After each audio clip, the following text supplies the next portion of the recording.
అమ్మవారి గుళ్ళో నేను వీణ చేయించానండి, బంగారపు వీణ. బంగారం ఎక్కడి నుంచి వచ్చిందో ముందు చెప్పు, అది చెప్పడం నొక్కేహాడు. ఎక్కడ ఉందా బంగారం అమ్మేసి ఏమైనా సాంఘిక సంక్షేమ హాస్టల్ ఉంటే వాళ్ళకి తిండి పెట్టి, వాళ్ళకి బట్టలు కుట్టించి, వాళ్ళకి దుప్పట్లు ఉండేలా చేయి, కనీసం కిటికీలకు తలుపులు పెట్టించి చచ్చిపోతున్నారు పిల్లలు అక్కడ. మన ఇంట్లో మన పిల్లలంతా రగ్గులు కప్పుకున్నారు, వాళ్ళకి ఏం లేవండి. ఎందుకంటే పాపం బలహీన కులాలు కదా, వాళ్ళు మనకు కనపడరండి. పోనే వాడు పుట్టుకే అంత ఏదో మాట్లాడతాం మనం అక్కడ.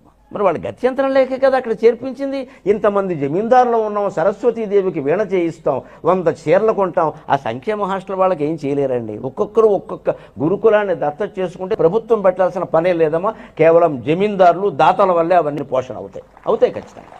నా మాట మీద గౌరవం ఉంటే ఆ పని చేయండి. ఒక్కొక్కరు ఒక హాస్టల్ని దత్తత తీసుకోండి. మీరు మీ పిల్లలకి ఇచ్చేటువంటి ఆస్తులో 10వ వంతు కూడా కాదమ్మా ఖర్చుది. మన పిల్లలకి 100 కోట్లు ఇస్తాం, వాడు మనల్ని చూడడం లేదు. ఎందుకు వచ్చిన గొడవ ఇది? ఇవ్వకుండా ఉంటే చూసేవాడు. అదేదో వీళ్ళకిస్తే ఏమీ సంబంధం లేని వాళ్ళకి మనకు ఆ జమీందారు గారు ఎంత ఇచ్చాడు అని ఆ కుటుంబాన్ని నమ్ముకొని ఉండరా?